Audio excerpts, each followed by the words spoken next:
Arrête de faire des plans sur la comète. Arrête de dire à Dieu, de lui demander, de lui dire ce qu'il doit faire. Arrête de tout prévoir.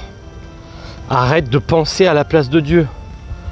Arrête de lui donner des conseils. Arrête de lui dire, voilà, Dieu, ce serait bien que tu fasses ceci. Est-ce que tu peux me régler ce problème, s'il te plaît, Seigneur? Et je pense que mon bonheur, ce serait que j'ai une maison, que j'ai telle chose, qu'il m'arrive telle chose au travail. Arrête tous tes plans. Arrête tous tes plans. Bien sûr que tu dois faire des plans. Bien sûr que tu dois faire des projets. Il n'y a aucun problème là-dessus, c'est normal. C'est notre nature humaine. Mais ne t'accroche pas à ces projets. Ne t'accroche pas à ces projets. Et reste disposé à changer totalement de plan. Parce que la vie chrétienne, c'est de vivre, de marcher derrière le Seigneur. Marcher derrière le Seigneur, ça veut dire marcher derrière quelqu'un d'autre. Marcher derrière quelqu'un qui, lui, qui connaît le chemin. Comme un guide en montagne qui connaît le chemin. Toi, tu te dis, tiens, on va prendre le sentier à droite, qui a l'air beaucoup plus facile et qui va nous mener à la prairie qui est là-haut, où on aura une superbe vue. Et puis le guide te dit, non, en fait, c'est pas par là qu'il faut passer, parce que lui, il sait très bien que là-bas, il y a un précipice et qu'après, on est coincé. Donc, il te fait grimper par un endroit escarpé. Et tu dis, mais qu'est-ce que je fais là? Et t'as pas envie d'y aller. Et finalement, en 5 minutes, tu es à la même prairie et tu arrives au but. C'est exactement ça. C'est le Seigneur prend les commandes. C'est lui qui fait ton chemin. Le Seigneur dit, suis-moi.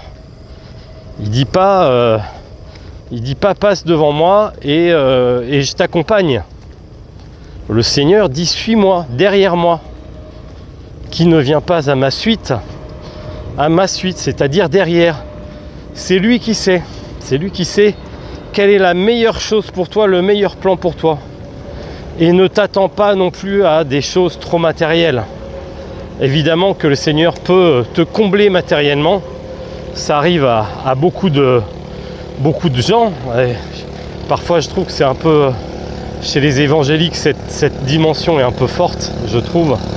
Que le Seigneur te bénit matériellement parce que tu le suis. Mais en réalité, le Seigneur, ce qu'il te promet, toutes les promesses qu'il fait dans la Bible à l'être humain, et les promesses qu'il te fait, ce sont des promesses de vie.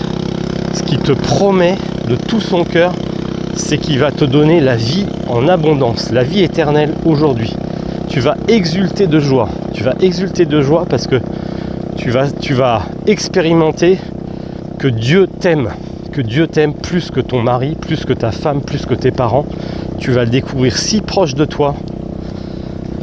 Et c'est ça qui rend l'homme heureux. C'est de découvrir qu'il est tellement aimé du Seigneur. Et du coup, ça le fait aimer les autres. Ça te fait aimer les autres. Et ça, c'est le vrai bonheur que te promet le Seigneur. Et pour ça, lui, il connaît le chemin. Toi, tu ne le connais pas. Donc, dépose tes projets et tes plans devant le Seigneur. Garde les yeux grands ouverts. Sois flexible dans ta vie et tu verras que le Seigneur va te conduire par des chemins merveilleux.